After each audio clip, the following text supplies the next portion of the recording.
Hey everybody, it's Christine, and today I have a card to share with you. This one is a all stamped card using the Bohemian Brew stamp set from Jelly Bean Soup for Hampton Art. So what I'm doing is I am going to start things off just using this metal die, and I am just going to trace a circle around it.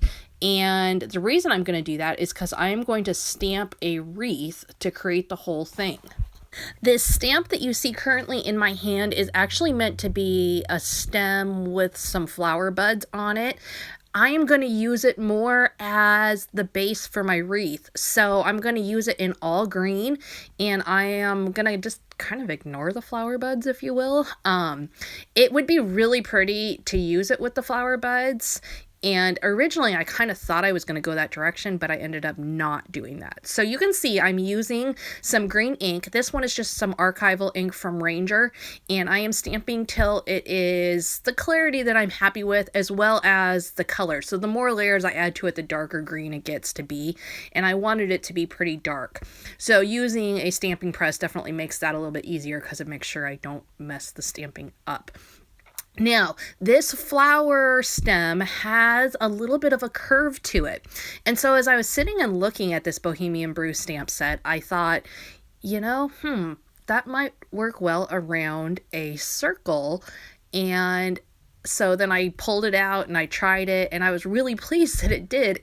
And bonus, the first circle size that I tried, it fit like perfectly around. I didn't have to do too much overlapping or anything like that, so it worked really well. So you can see I'm coming to the end of doing this first layer. Now, one thing I want to point out, I did put a circle on there with pencil really lightly, and you can see after I place the stamp and pull it back over to the other side of my platform, I'm going in and I'm erasing that pencil mark so that it doesn't show up. But that does allow me to have a perfectly circular circle.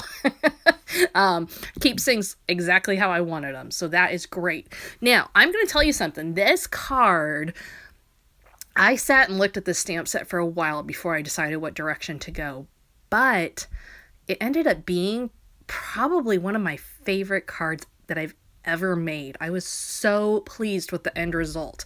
So stay with me if you're like, oh, she's doing the same thing over and over. I think you're really going to enjoy how this ends up looking. Now, I have pulled out my Distress Oxide inks. Part of the reason I went with these is because they do a really nice job of layering over other ink, as well as layering over each other. Funny thing about this card is I'm using the stamp set from Bohemian Brew for Jelly Bean Soup, but I'm using the color scheme from a collection that they released, I think it was last summer, called Farmhouse Stew. So I'm using the colors from that, but stamp sets from Bohemian Brew. And the reason I did that is I kind of wanted to go for a farmhouse look, and I think a wreath really fits with that, and so those colors were really grabbing me. So you can see I started with that pretty yellow as my first layer of flowers, and I dried it so that way the inks will sit on top of each other and not get melded together. Now I'm adding an orange layer using the same flower. I'm using these bigger flowers, and I'm putting 4 of them on there, and I am just adding, kind of figuring out, okay, one would look good there, one would look good there. I still want a lot of the green to show through, but I don't want the green to be necessarily the dominant color. And so just going around and adding it. And with each of these Distress Oxides, it takes a time or two of stamping it with the platform. It just depends. Like, it seems like some of them are better than others, and I'm sure that has something to do with how much ink it needs and if it needs to be refilled and whatever. But you'll see with each color, I kind of have a different approach, how many times I do it. And the pink one really works great. I guess that one has the best inking. So there you see again, I'm drawing again so that I can make sure that the pink sits on top of the other colors instead of melding together with them.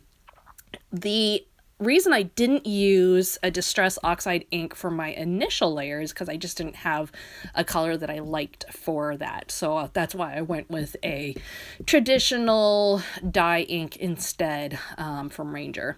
Now you can see I've got the pink on there, and then I'm going to add in a sentiment. Now this sentiment actually comes from another stamp set, and I used it because it was a little bit bigger than the one in the Bohemian Brew, and so I wanted to incorporate it to make it it just needed to be bigger. I tried in my practice run, the thanks was too small from Bohemian Brew. So this one comes from, I believe it's called the Just My Type stamp set.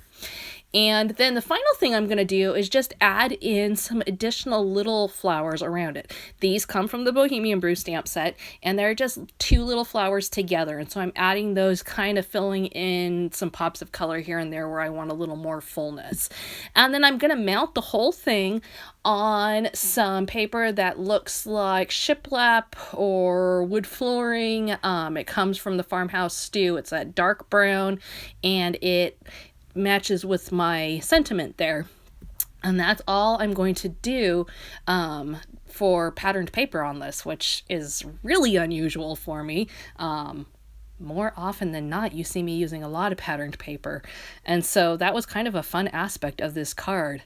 I showed it to my daughter, and she was like, whoa, did you actually, did you stamp the sentiment? And I was like, no, I stamped the whole thing, honey. And she was sort of in awe of the fact that I did that. And I was really kind of in awe as it all came together. I love the way the Distress Oxides work. I just think they really make for a different kind of approach to stamping, and you combine that with some beautiful stamps and you can really do some fabulous things. Now, my very last step before I put it onto the card base is gonna be to just add in some little dots. Why did I do this? Well, I wanted to bring in a little more brown, and it just needed a little something more. So I'm just using the tip of a paintbrush, and I'm using by the tip I mean the opposite end, the plastic end, and I'm just adding some little dots along the inside of the wreath and as well as along the outside of the wreath. Very subtle, not like splattering mist on there or anything like that, just a very subtle addition that I think adds to the farmhouse look of this card overall. So thank you so much for being here today. There is a picture coming up here at the end, and thank you for joining me. Definitely one of my favorite cards ever, and we will see you again soon.